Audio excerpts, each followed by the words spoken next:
The events occurred a little before Christmas. I was unmarried and I was childless, which was a greater regret.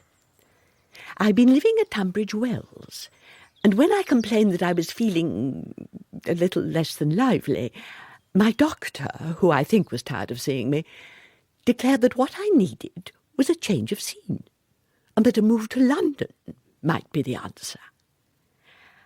I pondered his suggestion, and at last I summoned my manservant, his name is Trottle, and sent him off to see if he could find a place in town where I might be happy enough to lay my troublesome old head. After 2 days, he returned. I've found somewhere for you, ma'am. Oh, excellent! It's quite charming. Oh, splendid. You can take it for 6 months and then extend the lease if you so desire. Perfect. Perfect indeed. There's not a fault in the entire property. The fault lies outside it. Yes? The house in question is situated opposite another house. A common occurrence, Trottle, in the great metropolis. True, ma'am, but this other house, which is a house to let, is a dull and dingy house, in need of much repair. Ah. Well, perhaps it'll be let quite soon, and it'll take on a brighter appearance. I don't think so, ma'am. The house, it seems, won't let. It never does. I journeyed to London. I viewed the place which Trottle had found for me and decided it was very fine. I decided, too, that the house over the way was in truth an eyesore. But that all in all, when one set the good points against the bad, the good won, as I like to think it often does. Just a week or so prior to Christmas, I moved my old bones, along with bags and baggage, into my new accommodation. I settled myself into a chair by the drawing-room window. Oh, yes. And I gazed through the window, and I told myself that I was contented enough. But that events somehow had not gone quite right in my life, and what was missing from it was a dear child whom I could love. And then all of a sudden, as I looked out at the house over the way, I threw myself back, and my limbs felt as if electricity had shot right through them. Good heavens! Good heavens! Before my tale progresses any further, I ought to confess that I have an unusual Christian name, Sophonisba. The name justifiably has grown out of fashion. It is particularly absurd when on the lips of Mr. Jabez Jarber. Sophonisba, my dear Sophonisba. But then, in all fairness, Mr. Jarber himself is somewhat absurd. A perfumed, prettily dressed fellow with a little smile and little legs and little roundabout ways. An admirer of mine who had proposed on numerous occasions. Sophonisba, welcome to London. How are you, my dear? Oh, infirm as ever. Nonsense. Well, I am distressed at any rate. Distressed by what? By that house, the one over the way. And how exactly does that house distress you, Sophonisba, dear? Well, you'll think it very foolish. You'll think I'm a silly old woman with a fevered brain. Never, never. Go to the window, Mr. Jarber, and tell me what you see. I see a dirty, dilapidated building. Rusty railings. Several shattered panes of glass. The steps leading to the door are broken. Oh, and on the door some child has attempted a drawing in chalk. It's meant, I think, to be a ghost. Ah, perhaps it's the ghost that has perturbed you. No, Mr. Jarber, it is not. What can you see at the first-floor window? The first floor? On the right. Well, there's a blind. Yes, and what about the blind? It has a hole in it. It does. This morning, Mr. Jarber, when I looked across at that window, at that hole in the blind, I found I was looking at an eye. An eye? Whose eye? Well, I have no idea whose eye. Well, it's not there now, Sophonisba. I'm glad. Why, may I ask? Are you upset about this eye? I am upset, Mr. Jarber, because I have been informed there is no one living in that house. It has been unoccupied for a great many years. There ought not, therefore, to have been an eye at the first-floor window. Sophonisba, only one explanation can suffice. A spirit haunts that house. A spirit with a malevolent eye. A somewhat hasty and over-imaginative conclusion, I feel. Well, the house is haunting my spirit. I'm certain of that. Still, when I speak with Trottle... Trottle? Oh, yes, I remember Trottle. He stayed behind at Tunbridge Wells to make sure that all is in order there, but he'll arrive on Saturday, and he'll tell me, no doubt, that I'm being ridiculous, and he'll calm my anxious state. Perhaps he will. But Jarber is here and now, and Jarber can discover the truth. Jarber has connections. He dines with house agents and tax officers and church wardens. He is intimate at the circulating library. Why shouldn't Jarber set about investigating the house over the way, and do so immediately? For this reason, that Jarber is as infirm as I am. Oh. All that toing and froing, you might catch cold. Sophonisba, my dear, I've suffered worse for you. Whatever extraordinary secret is contained within the walls of that house, Jabez Jarber will reveal it. I thought of little else but the house to let. I kept a watch on it. I dreamt of it.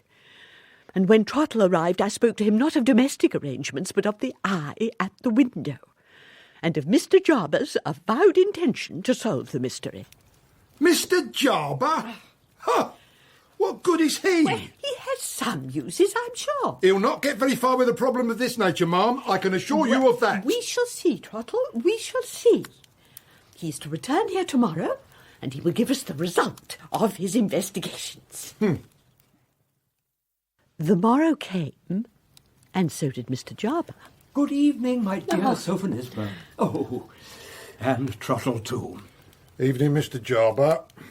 These pleasantries over, I poured Mr. Jarber a cup of tea, and he brought out from underneath his cloak a roll of papers.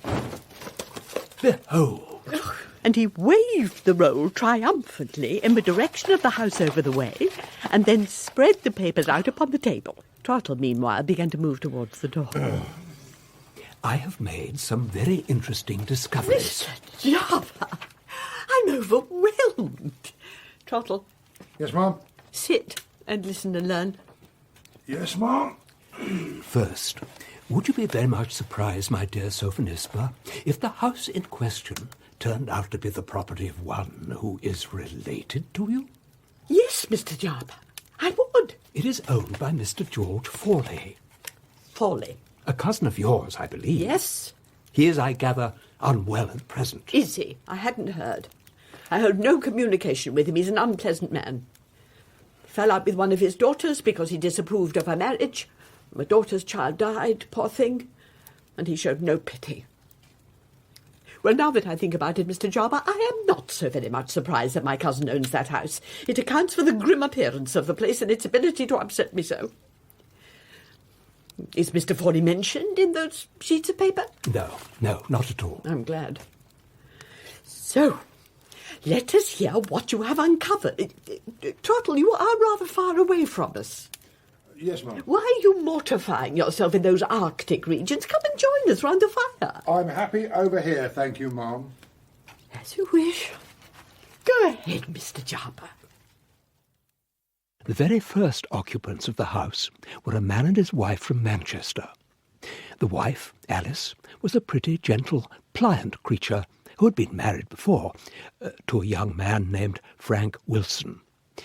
This Frank had sailed to the East Indies and had never returned, and with no news of the ship or any of the crew, he was presumed to have perished. There was a child by this first marriage, though the father never saw it. A weak, sickly thing it was, and in order to provide for herself and the child, Alice had let her house out to lodgers. One of these lodgers was Mr. Openshaw, a bluff, self-taught businessman, who had found that despite himself he felt a tenderness towards Alice's frail child, which soon extended towards Alice herself. Mrs. Wilson. Yes, sir?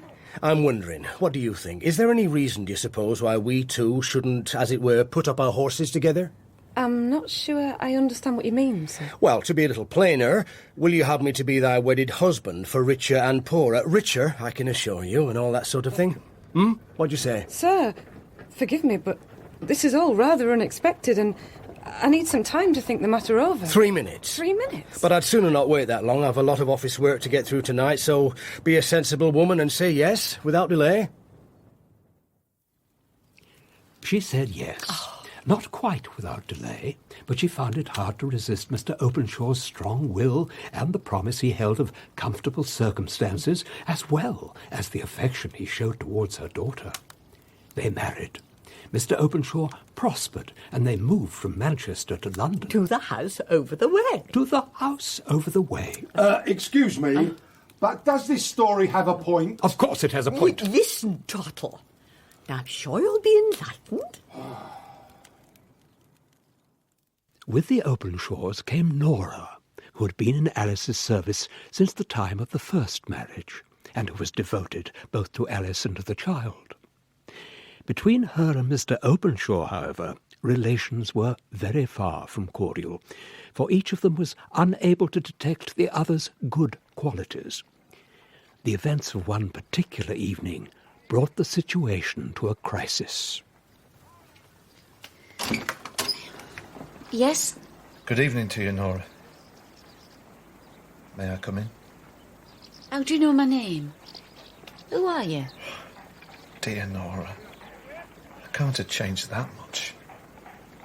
In truth, Frank Wilson had changed a great deal over the years, but as Nora gazed at him, there was no mistaking those bright blue eyes of his. Just a little while before, Nora had been looking down at a young girl's bright blue eyes, till they had closed in sleep. Oh, heavens! Oh, good Lord! I could find no trace of Alice, so I searched for you, Nora. It took a while to find you, but I've succeeded at last. And now, you must tell me, and tell me straight. What has happened to my wife? She's still alive, is she not? Tell me, please. If she's dead, then I shall try to endure it, but I must know. She's not dead. Oh, thank God, thank God. Where is she, Nora? Did she get any of my letters? No, she never got your letter, sir. Nothing was heard of you. Nothing at all. She thought I'd died. Yes. You can't blame her, sir, surely. Has she married again? She has. Oh, God. And she is content and happy. Oh, Nora. Be good to me. Be honest with me. And tell me where I might find her. Are you still in her service? Is she living here? Well, mercy me. A tragic situation, was it not? Yes. The unfortunate Nora felt such pity for this man, and yet she was terrified of the effect on her mistress if she discovered that Frank Wilson was alive. Poor Nora. Poor Frank. Poor Trottle. May I leave now, Mum? Leave? How can you think of leaving? Another cup of tea, Mr. Jarber, or something stronger, perhaps, for both of us. This tale, I fear, won't have a happy ending.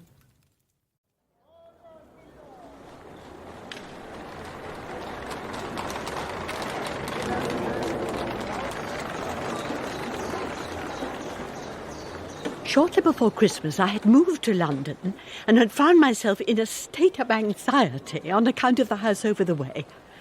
The house was dilapidated, it was unoccupied, so I had been told, and yet I was certain I had seen an eye peering out from one of the windows. Mr. Jarber, a long-standing admirer of mine, had promised to discover the mystery of the house to let, to the annoyance of my manservant Trottle, who was no admirer of Mr. Jarber, and he had uncovered a story relating to the first occupants of the house. So, picture the scene.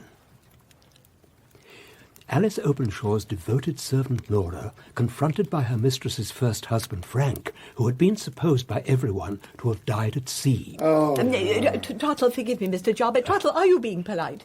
With respect, ma'am, I have become a little doubtful as to the usefulness of this tale. Well, perhaps you have, but you will do Mr. Jarber the courtesy of hearing him out. Continue, Mr. Jarber. Thank you, my dear. Now, I should tell you that Alice herself was not in the house when Frank's unfortunate visit occurred. She and Mr. Openshaw were in Richmond with friends, and Nora, whose fierce desire was to protect Alice from pain and distress, was desperate to ensure that Frank was gone before the Openshaws returned. At the same time, she felt deep sorrow and pity for the man who stood before her. There is one thing I ought to tell you, sir. Well? You have a child. Nora? She's a frail, pathetic thing, but she's loved. And life gives her pleasure despite her illness. Is the child here? May I see her? She's asleep upstairs. Listen.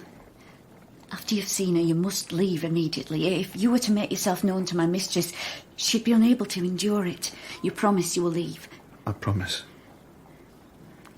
If you like, I'll arrange to meet you tomorrow. Very well. And in the meantime, I'll try and think what can be done. This way. The servant took Frank into the nursery, and he bent over the cot and with wistful eyes gazed upon his daughter. Sweet little thing. Sweet, dear child. What is her name? Elsie. Elsie? Let me hold her. Oh, no. She mustn't be walking. Dearest Elsie, am I never to see you again?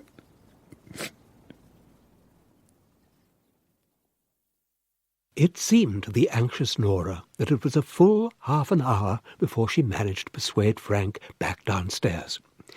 He told her the address of the hotel where he was staying, and then she ushered him out of the house. Shortly before 11, Mr. and Mrs. Openshaw returned, and Nora, fearful and sick at heart, pretended that the evening had passed without incident and said nothing about the visitor. But Elsie had some words to say in the morning. Papa? Yes, Elsie? That man in the nursery last night, who was he? I think, dear child, that there wasn't a man in the nursery. There was a man perhaps in a dream you had. No. I woke up and I saw him. He was large, and I was frightened of him, so I pretended I was still asleep. He was kneeling down and crying, and he said his prayers. Listen to me, my dearest. Sometimes dreams can seem very real. No, I saw him. I did. Thomas? Alice, please. You must have a talk with this little lady of yours concerning dreams. You must tell her how vivid they can sometimes be. But it wasn't a dream. Thomas, have you seen my brooch? Your brooch? The one you gave me last Christmas. It was on the table in the hallway. My shawl was there too, and I meant to put it on yesterday evening before we went out, but I forgot. You haven't seen it?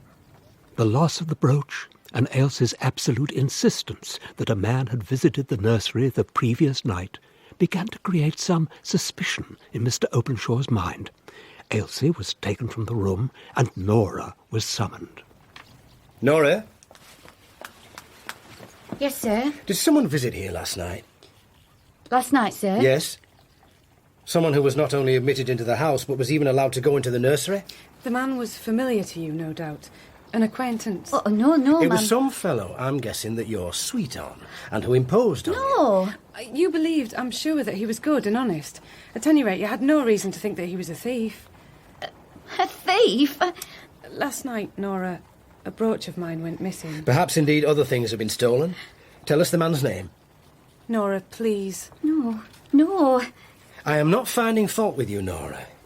It's true that you and I haven't always got on, but Mrs. Openshaw likes you and trusts you, and I want to trust you too. And I'm prepared to accept, therefore, that you were not privy to the theft of the brooch. I know nothing about the brooch. Exactly, but the man who was here last night, you know something about him.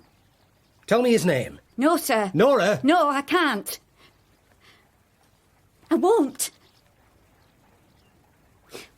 But I will tell you this, sir. I care more for your dear wife and her dear child than anyone ever cared for me. I devoted my life to looking after them. And it's sad. It's very sad if this is my reward. You're a harsh man, sir. You're a cursed man too, I'm sure of that. No good can ever come to you. She left the room, and she put on her bonnet and shawl and rushed out of the house, and though she had no notion of what could be done, she hurried towards the hotel where the unfortunate Frank was staying. I shan't go back. I shall never go back. I shall never see Elsie again, or her mother. Even if I were not under suspicion, to be there, in the house, knowing the truth, knowing that sometime, sooner or later, my mistress must discover the truth herself. It's impossible. She never spoke with Frank. She was informed at the hotel that he had gone out some time earlier. She waited for him. Mr. Openshaw, meanwhile, had gone to the police station and reported the theft of the brooch, and he was now returned. Oh, Thomas. Oh, I am so sorry. My dear, whatever is the matter? She'll never forgive me. I'll never forgive myself. Alice, please, what has happened? I found the brooch. Look, here. Where was it? It was attached to my shawl. Yesterday evening, when we went out, I picked the shawl up from the table, and as I did so, the brooch must have got caught in it. Oh, Thomas, I am so sorry.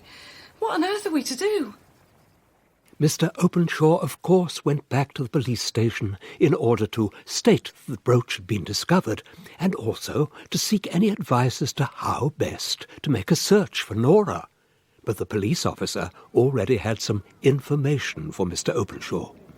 I have to tell you, sir, that a man's body has been found in the river. We think that he drowned himself, though we can't be certain. This piece of paper was in his pocket. The writing's hard to make out, but it looks like the address you gave me earlier. Yes. Yes, indeed. It seems possible to us, sir, that this fellow may be the one who visited your house last night. The dead man's pocket also contained a card bearing the name of a nearby hotel, and thus it was that Nora was found, and she was brought to the police station. She identified the body, describing Frank as an acquaintance of hers from many years before. And after this ordeal, Mr. Openshaw, who had waited for her, offered his hand to her and spoke to her gently. Why did he come to the house, Nora? Why did you let him go up to the nursery? Who was he, Nora? Tell me. Tell me the truth. His name was Frank Wilson. Wilson? Mrs. Openshaw's first husband. Oh, God. He had been shipwrecked. But he survived and got back to England. He'd no idea what had happened to his wife. But he found out where I was, and I told him the truth. Oh, but Sarah was so frightened. I wanted him out of the house as quickly as possible. He saw Elsie, though, before he left. Yes. And I think, sir, I ought not to have let him, for it can only have made him feel more anguish still. And now the poor man lies dead and cold. Nora, you are not to blame, not in any way. Indeed, it is I who should be asking to be forgiven for doubting if you were honest. Oh, you won't tell Mrs. Openshaw, will you, sir? About Frank Wilson, I mean. No, I'll not tell her. It will remain a secret, Nora, between you and me. Now, if the police require nothing more of us, we should be getting home. The secret was kept.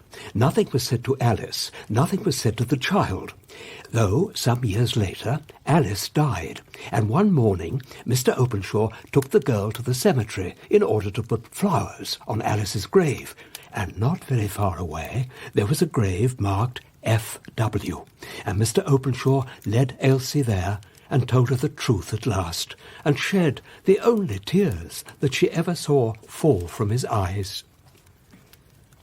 Well, a most moving tale. Thank you, Sophonisba. Thank you. I am compelled to point out, however... Yes, Trottle. That as regards the mysterious nature of the house over the way, we are just as much in the dark as we were before the story began. Well, yes, that is the case, is it not, Mr. Jarber? Far from it. Oh. The tale explains the oppressive pall of misery and morbidity which enshrouds that decaying edifice. It explains the curse that lies upon it. I venture to advise you, Sophonisba, that the eye which has stared out at you from the window opposite is not the eye of a mortal. It is a phantom eye. It belongs to Frank Wilson, who has returned to the house, seeking his wife and his daughter. This is claptrap! Trottle, please. Utter bunkum! Forgive me, Trottle, the house is cursed, and if in your foolishness you need to be convinced of the fact, I have another remarkable tale to tell. Permit me, Sophonisba dear, to come here at the same time tomorrow, and I shall, I promise, amaze you with further revelations.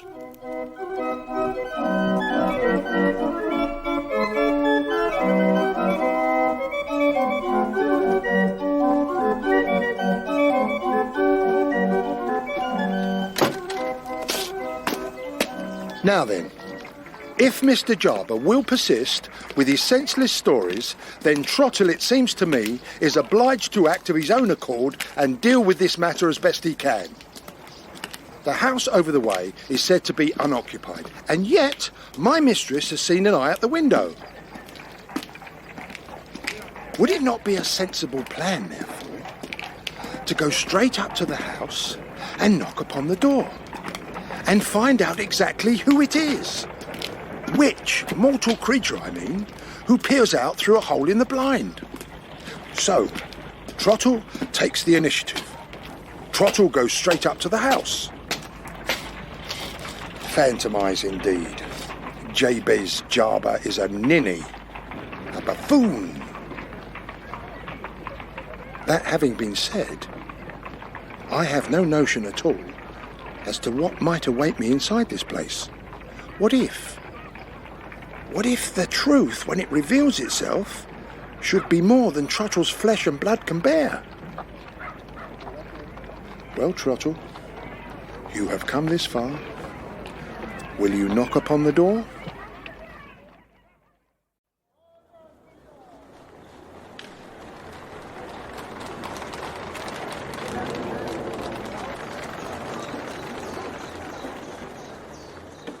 The house over the way contained a mystery. It was said to be unoccupied, and yet I had seen an eye peering out at me from one of the windows. Mr. Jarber, an acquaintance, admirer of mine, was certain that some ghostly activity provided the answer, but my sceptical manservant Trottle decided to search for a more rational explanation.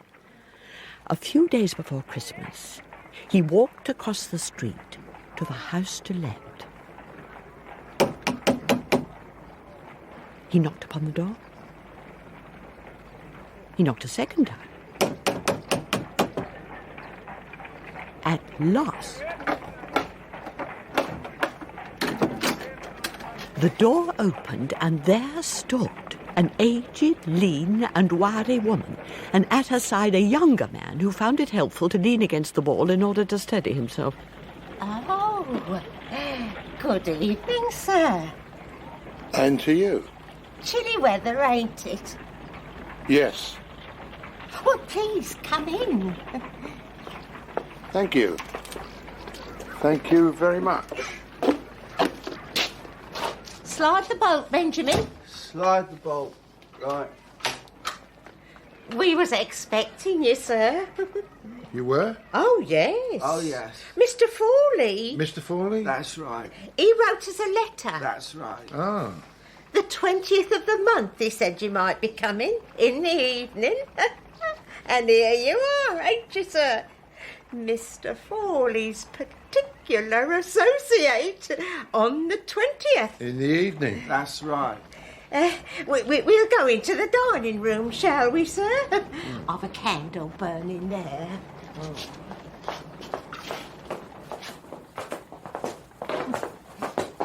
Nice, clean room, as you see, sir. We keep it clean, don't we, Benjamin? Clean. That's right. In readiness, you know, for when Mr. Fawley comes to visit. How is he faring? How is he faring? We were sorry to hear he hadn't been too well. He hasn't, that's true. You'll wish him good health when you see him next, won't you, sir? Certainly, certainly. My son's not too well himself. Your son? Benjamin here. Indigestion he has, the poor dear. Indigestion, that's what it is. By the way, sir, I don't suppose you and I have ever met, have we? You? Me? No. Your face is strangely familiar. Oh. Anyways, Yes? shall we commence our little bit of business? Shall we, sir? I had no notion that Trottle was engaged upon his adventure over the way.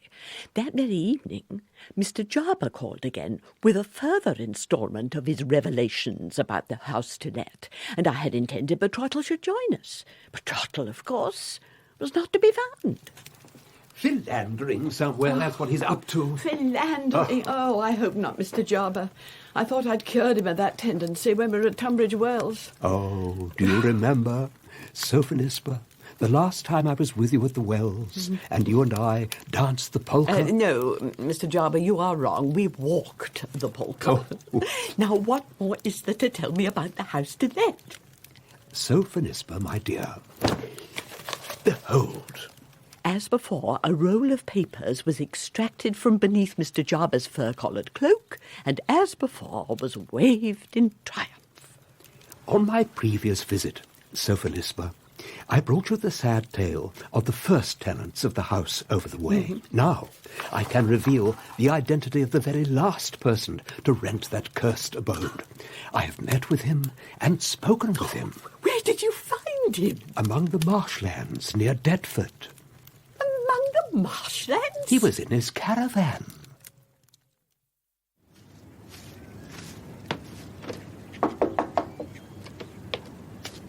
Mr. Maxman?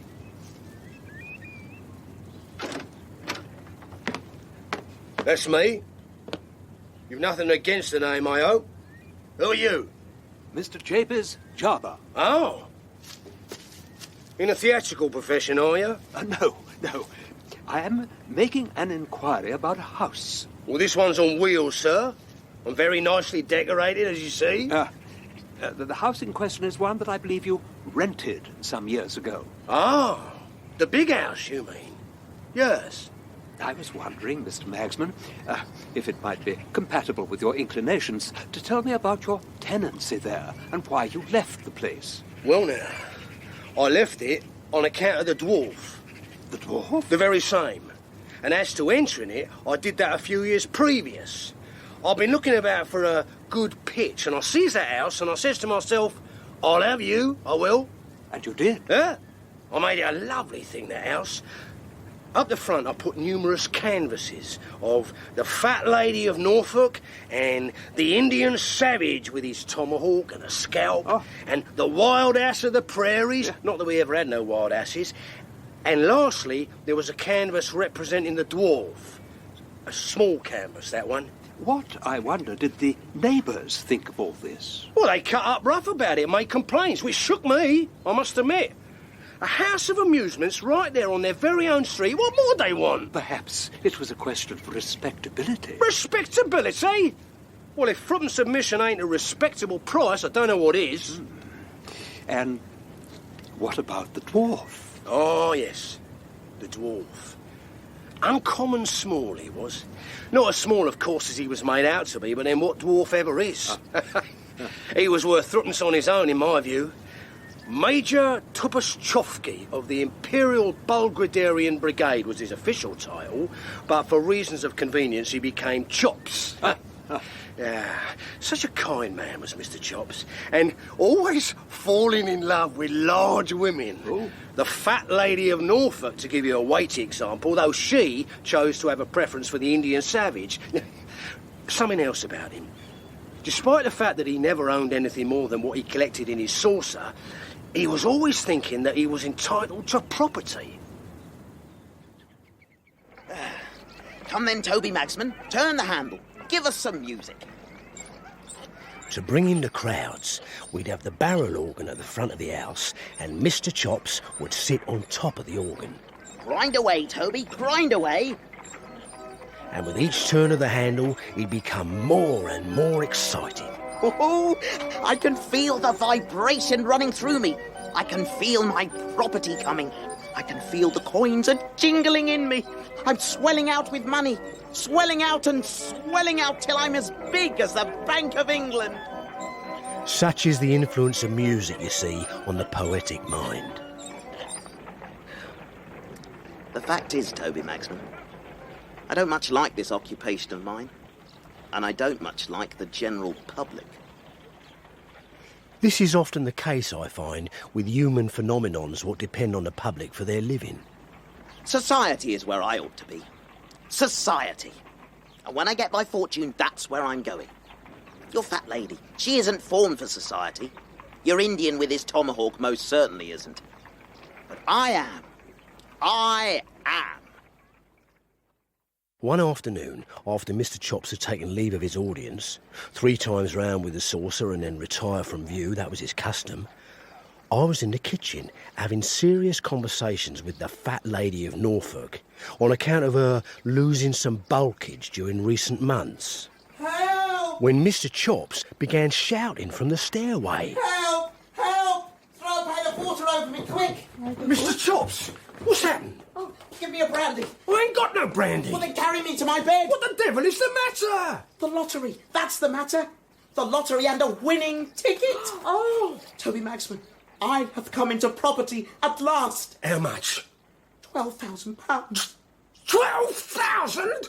Oh, I'm rich. You're that all right? I'm rich. And when I've recovered my senses, do you know what I'm going to do? You'll stand us all around, I hope.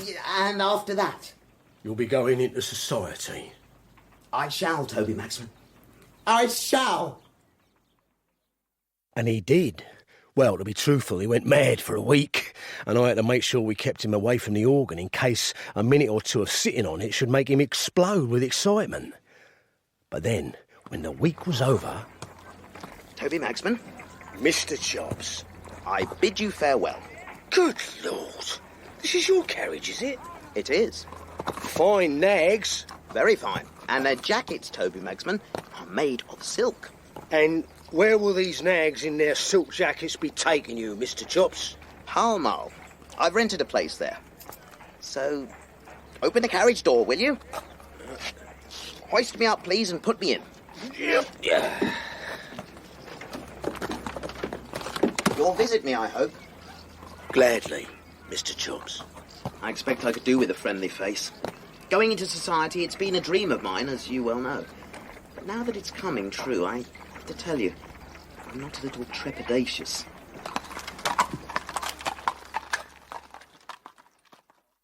Mr. Jarber's tale, or rather the showman's tale as recounted by Mr. Jarber, was a while in the telling, and we broke off for refreshment. We were standing near the drawing-room window, and Mr. Jarber had raised his glass and wished me very good health, and much else besides that I wish he hadn't wished me, when I glanced at the house over the way. Mr. Jarber? Yes, Sophonisba, dear. Look across, if you will, at the house to let. Look in particular at the ground floor. Is there by any chance the flickering of a candle? Mr. Jarber was uncertain on this point. He was uncertain, too, whether it would be very wise to venture forth in the evening gloom in order to settle the matter himself. Little did we know that Trottle had already gained entry to the house to let. Well then, sir. Yes? To business? Business, that's right. Ah, Fair reward for honest work done, eh? You watch yourself, sir. She'll have the shirt off your back.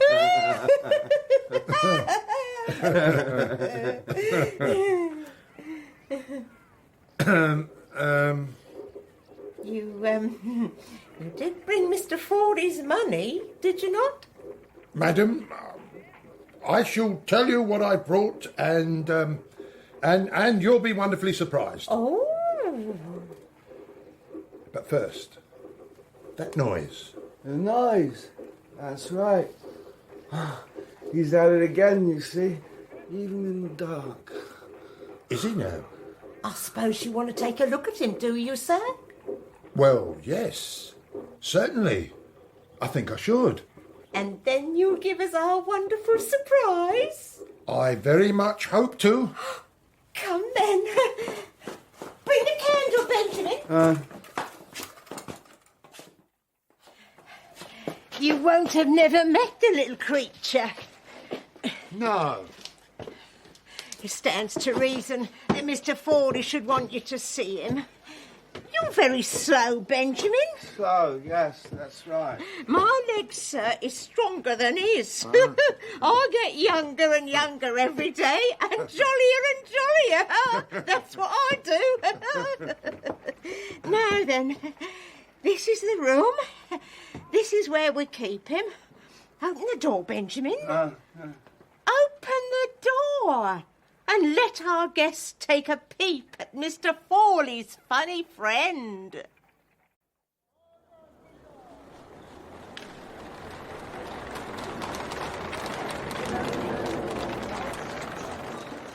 It was the Monday before Christmas, and the house to let had not yet yielded up its secret, though Trottle, my manservant, had taken it upon himself, without my knowledge, to gain entry to the house.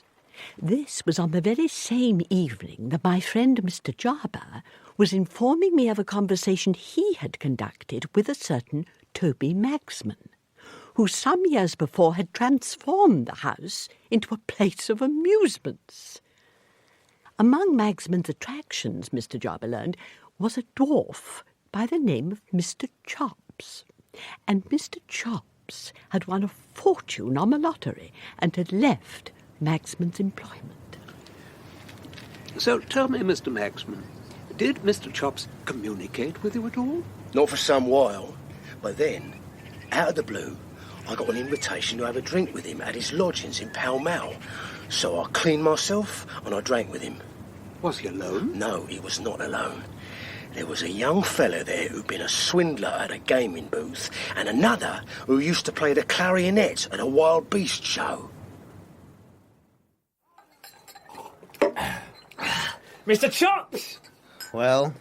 The supply of wine is perilously low. Let more be sent up from your capacious cellar, Mr. Chops, lest we die of thirst. And before I forget... Yes? We shall need a carriage for tomorrow. And a substantial hamper made up of flavoursome comestibles. And wine, of course. Wine, yes.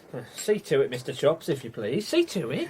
Then he kissed her cold corpus 1,000 times more. He called her his Dinah, though she was no more. Dear health. Mr. Chops. Yes, Toby Magsman. Mr. Chops. Even the best of companions must part. So soon? I thank you for the variety of foreign gargle what you have provided so handsome, and now I shall take my leave.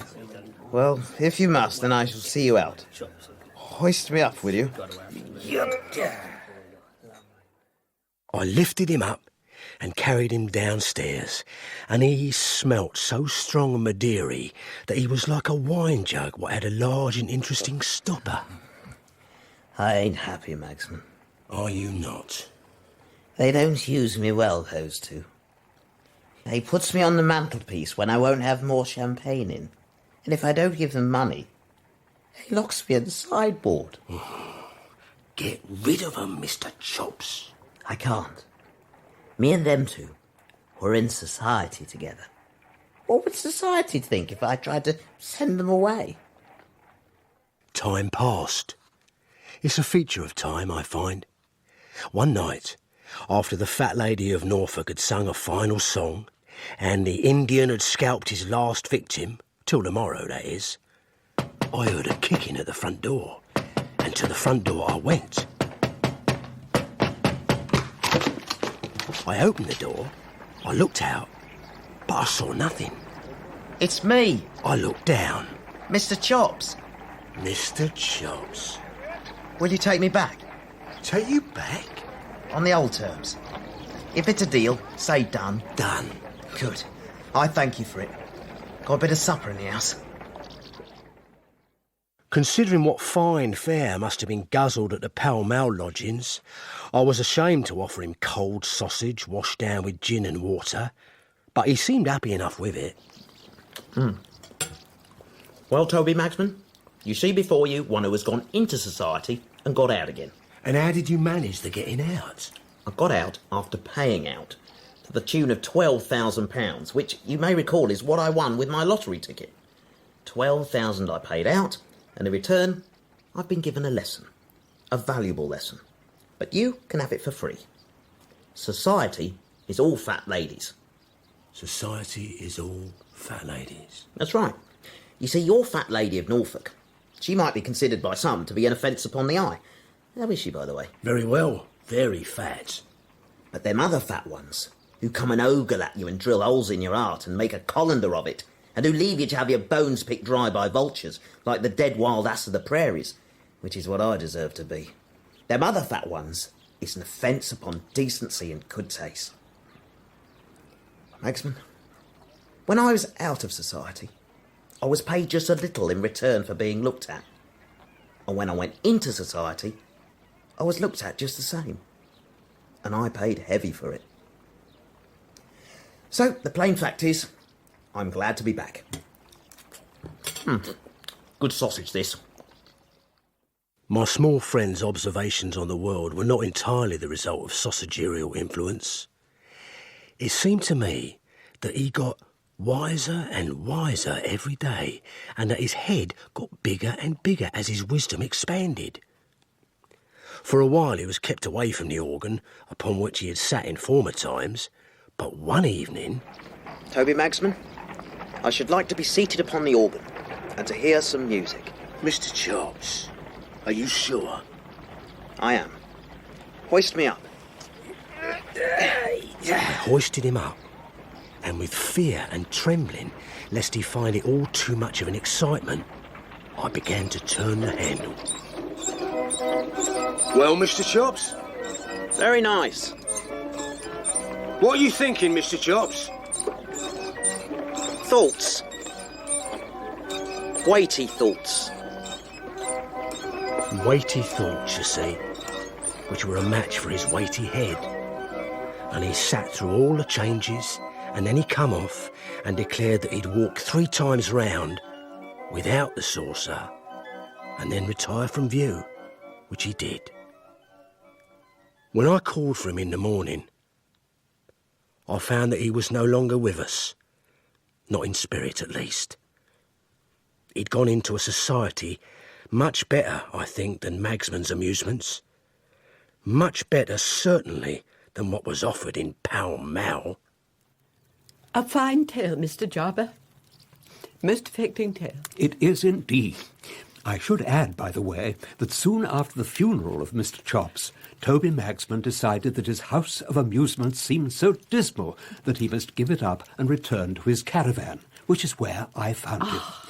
The house is cursed. It's quite clear those who live there are doomed. Heavens, who's this? Trottle! Mum, I have solved the mystery of the house to let. How extraordinary. Mr. Jarber here is making the self-same assertion. Mr. Jarber knows nothing at all. How dare you? Trottle! But I shall tell you what I know, ma'am, if you are willing.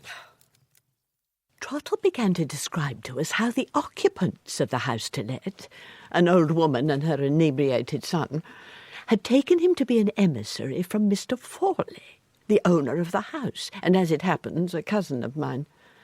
He told of how when the old woman became insistent about the money she expected to be given, he heard a curious scratching noise from a room above, and asked that he might see for himself who, or what, was causing it.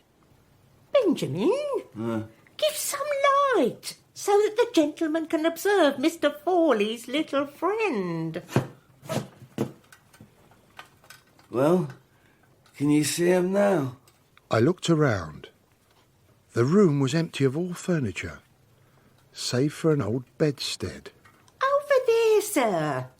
Under the window. I peered forward, and there, kneeling on the bare boards, with his bright, sharp eyes towards me, was a tiny, wizened boy, no more than 5 years old. A greasy old shawl was wrapped around him, and on his head was a big cotton nightcap that had dropped down to his very eyebrows. A fine lad, eh? What's he been doing? Praying? Oh, praying? Oh, God won't help us, no. No, he's not been praying. See, he's cleaning the floor. Oh. He's pretending to be me. Oh, it's his regular game, morning, noon and night. Drat this dirt, drat it. And where's my beer? Just listen to him, the little scamp. You'll tell Mr. Fawley when you next call on him that the boy's going on nicely. You will, won't you, sir? Oh, yeah. Where's my beer? Oh, where's my beer? Has he nothing else to amuse himself with? Some toys, perhaps? Oh, no. This is what he likes to do. I'm a good un, I am. I work hard and I save candles. That's right. Save candle. That's right. I don't suppose there are many who know about the boy. You're not in the habit of showing him to visitors. Oh, bless your heart alive. Nobody comes to this house. Not now. No, not now. The outside of it warns most folk off. But if anyone is fool enough to inquire about renting it, £120, I'll tell them. And that works every time. That sends them scurrying. So Mr. Fawley's not interested in the place being let? You could say that, yeah. And we make sure it isn't. I'll tell you, sir, what Benjamin and me have done for Mr. Fawley, one way and another, is quite beyond words. Beyond words, that's right. We left the pitiful little boy and we returned to the dining room. The question of money, I was only too aware, was about to be raised once more. So, there you are, sir. You've met the lad upstairs and you've seen that all is well with him. And now, the matter of remuneration. That's right. Yes. I take it you'd feel somewhat disappointed if I were to tell you that I came to you today without the money. Without the money? You are disappointed, I can tell. But listen, the situation is that Mr. Fawley is waiting for the report I'm to give him as to how you're managing with the boy and so on. Once he's received it, found it satisfactory, he'll send me back here with a bigger bit of business, by far. Bigger than you could ever imagine. How big? This much? Oh, no, madam. You'll need both hands to count it. You will indeed. Oh, heavens. Oh, sir. Oh, my. Thereupon, the old woman grew exceedingly light-headed and began to take great liberties with invoking unearthly beings whose names ought never to have approached her lips.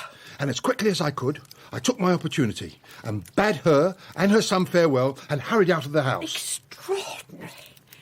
Extraordinary, Mr. Jarber. Is this not extraordinary? Not at all, my dear. It merely confirms my own discoveries. The house, as I have told you, is cursed. It is cursed, and it is haunted. Balderdash! It is a house, quite simply, that is owned by a contemptible villain. Namely, ma'am, your cousin, Mr. Fawley, who for some reason or other has kept a poor child hidden away in it, ignored by the world, unseen. Unseen indeed. Except, what do you think, Mr. Jarber?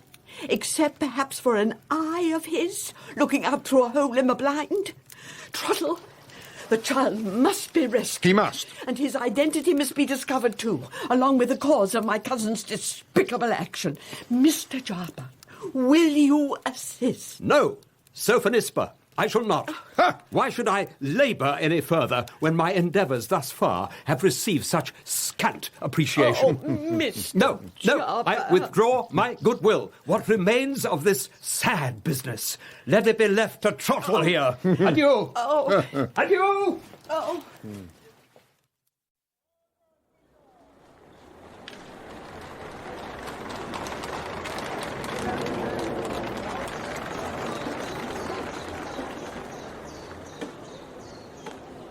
There were now a few days only before Christmas, but I was not yet in a festive mood. True enough, my manservant Trottle had solved the mystery of the house to let. It was not cursed, as my friend Mr. Jarber had claimed. It was not haunted. The eye that I had seen peering through a window belonged not to a phantom spirit, but to a small boy, who, on the instructions of my cousin George Fawley, was kept imprisoned inside the house away from public view. But now that I knew this much, a sense of helplessness threatened to overcome me. Trottle! Oh, Trottle, what can be done to secure the unfortunate child's release? I've been wondering as much myself. Perhaps I should go to the house and demand custody of him. With respect, ma'am, I'm not quite sure you have the right to do that. But I would look after the boy. I would love him. Yes, ma'am, I'm certain you would. The boy, however, is not yours. True. Let us first discover whose boy he is and why your cousin has chosen to treat him in this fashion. Yes. Remind me, if you will, about Mr. Fawley's family circumstances. He is a widower? He is. And there were children, were there not? 2 daughters, only one of whom survives. She lives in Canada, married, childless. And the other daughter? She had been her father's favourite, but she defied his wishes by marrying a man of low birth whose name was Kirkland. Mr. Fawley was so opposed to the match that he vowed he would never forgive her, nor did he. Though in truth, the couple's marriage was very brief. The husband, a sailor, drowned on his next voyage, and the wife died soon after giving birth to a boy, who was stillborn. Where was their home? In a village called, what is the name? Flatfield, I think, near Pendlebury. Pendlebury? Yes, is that of any significance? It could be. You may recall, ma'am, that 6 or 7 years ago I took a short holiday and went to Pendlebury to visit some friends of mine? Yes. One of these friends kept a chemist's shop, and through him I met a doctor named Barsham.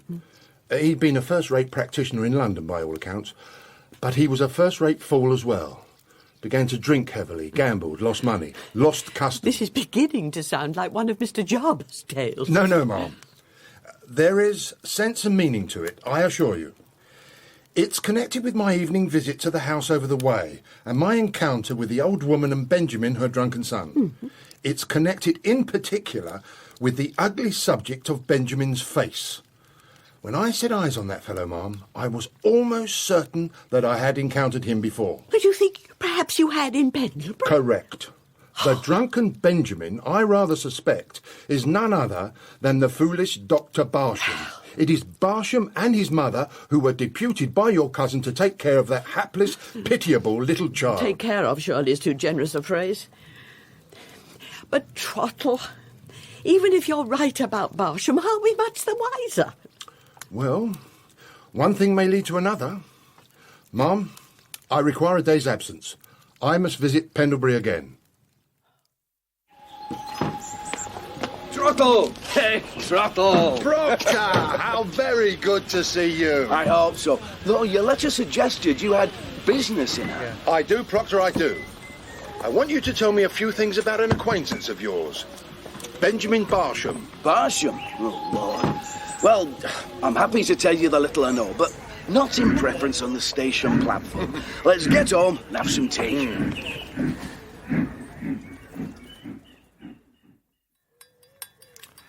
How long ago was it that he left Pendlebury? 4 years, 5. And his charming mother? She went too? She did. Why did they leave? Was there a particular reason? Well, an unfortunate event had just occurred. The death of a young woman. A Mrs. Kirkland, if I'm not mistaken. No, you're not. A child had died at birth, and Barsham was the doctor who had attended her. You're certain of that? Quite certain. And his mother was the nurse. This was at a time when Barsham's professional reputation was already as good as destroyed. Who was it who summoned him for the birth? Mrs. Kirkland? No, her father. Mr. George Fawley? That's right. You seem to know a great deal about all this. I'm beginning to feel I know more than I want to. The child's death, that would have been registered by Barsham, I take it? Yes, I suppose so. The poor thing was buried in the local churchyard, in his mother's grave. No, Proctor. I don't believe so. Oh, forgive me, but I remember quite distinctly. Proctor, the poor thing was never buried at all. The poor thing still lives. Trottle, your investigative efforts have been quite magnificent. Thank you, ma'am. I'm almost inclined to agree with you. Of course, there is as yet no proof. We cannot be certain that you're right about the child. Oh, I can. It's clear to me that Mrs. Kirkland's baby survived, but that George Fawley decided it must be thought to be dead, and Barsham and his mother were employed to carry out the deception. But why should he conceive such a plan? Why, indeed? I wonder, Ma'am, do you have a notion as to the arrangements for inheritance in the Fawley family? Anything which might have some relevance in this matter? None at all. Well, then, I shall have to see what I can discover myself. I happen to have a friend who does clerical work for a lawyer. Perhaps with his help something can be found. Trottle, I am beginning to perceive that you are not only a man of great resourcefulness, but also extremely fortunate in your acquaintances. True, I am. And may I say, Ma'am, that of all my acquaintances, I am most fortunate in knowing you. Trottle's legal inquiry occupied him for much of the following day, during which time I kept watch over the house to let, and rather hoped that I might see an eye looking at me through a hole in the blind, now that I knew who the eye belonged to. But I saw no eye, and I saw no one come or go. Ma'am. Oh, Trottle. Ma'am, I bring news. Trottle, I too have news, but you first. What did you find in the probate office? Do say, Trottle. Documents, Ma'am. More documents, and alas, yet more of them. But after considerable searching, the last will and testament of Mr. Fawley's father was unearthed, and it contains an interesting particular. The will stipulates that the money left to George Fawley may not then be assigned to whomsoever he pleases. Mr. Fawley is granted merely a life interest in the money and has no discretion as to where it should go when he dies. And where is it to go? If either of Mr. Fawley's daughters has a son, the money must go to him. Think on that, Ma'am. I am doing so. The child of the daughter who had defied Mr. Fawley and who was the object of his vexation and anger, that child, were he to live, would inherit the family fortune. Good reason it might be considered to register that child as stillborn and to shut him away and blot out all trace of his parentage. So, Ma'am, what now? Do we go to the police? Do you wish to confront your cousin with our discovery? Bring proceedings against him, perhaps? No, Trottle. No, Ma'am? That won't be possible. My news is that Mr. George Fawley is dead. I had been informed by my sister Fawley had died 3 days before, quite suddenly.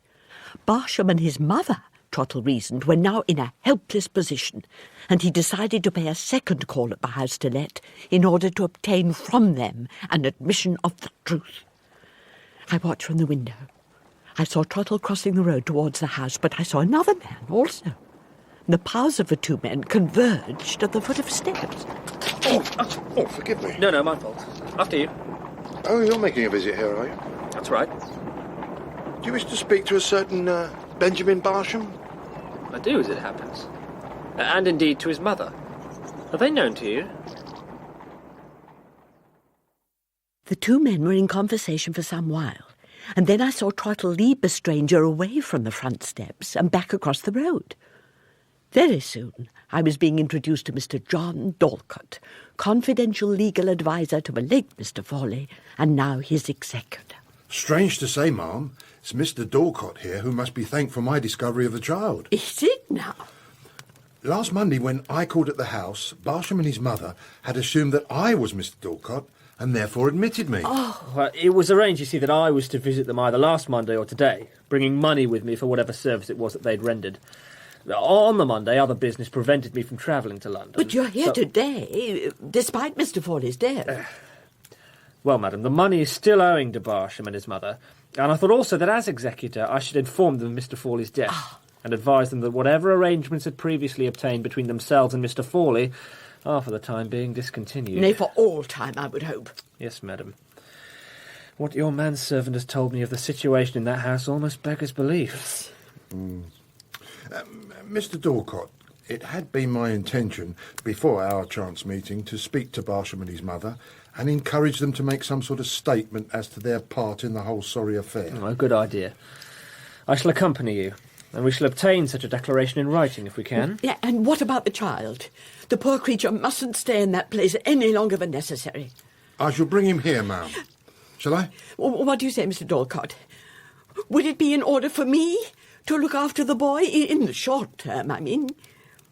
At least. Mr. Dorlcott agreed, and he and Trottle, it was late evening now, returned to the house over the way.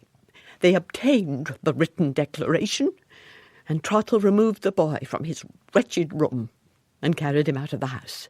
The boy was brought to me, and though he held away at first, it was not long before he clung close. A bed was made up for the little mite, and he was washed, and a shirt of Trottle's was used as a nightgown, and he was soon fast asleep. He looks contented enough, does he not, ma'am? He does. Trottle? Yes, ma'am? God bless you. Thank you, ma'am.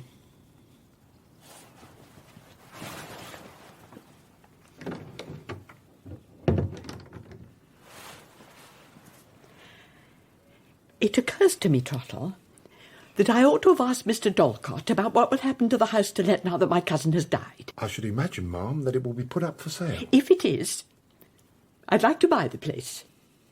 If I succeed, I shall make some changes to it. I hope you will. I shall transform it entirely. I shall turn it into a hospital. A hospital, ma'am? A hospital for sick children. That's my plan. What do you say, Trottle? I say God bless you. The following day, it being Christmas Eve, I sent Trottle round to my friend Mr. Jarber, he who had attempted, but failed, to solve the mystery of the house to let. But Mr. Jarber, it transpired, was unable to accept my invitation to come over for refreshments. He was suffering from a fever, as a consequence of which he had become somewhat distracted in his mind about various strange occurrences, including a sailor returned from the dead and a dwarf returned from society. So instead of entertaining Mr. Jarber, I devoted the time to my little boy, the dear child whom I have since adopted, and who is the beloved and loving answer to my prayers. I sat with him and I played with him, and I thought about the misery from which he had been rescued. I thought, too, about another child who is never thought about enough at Christmas time. And I humbly gave thanks to God for all his blessings. A House to Let by Charles Dickens, Wilkie Collins, Elizabeth Gaskell and Adelaide Ann Proctor was dramatised by Martin Wade and featured Marcia Warren as Sophonisba, Alec McCowan as Jabez Jarber, Warwick Davis as Mr. Chops, Brian Croucher as Trottle, Stephen Critchlow as Frank, Sam Dale as Openshaw and Magsman, Mark Straker as the Proctor and Benjamin, Paul Biggin as Dalcott, Miranda Keeling as Alice, Bethan Walker as Ailsie, Marlene Sidaway as the old woman, Saikat Ahmed as the police officer and the bandsman, and Tracy Wiles as Nora. The director was Ned Chaillet.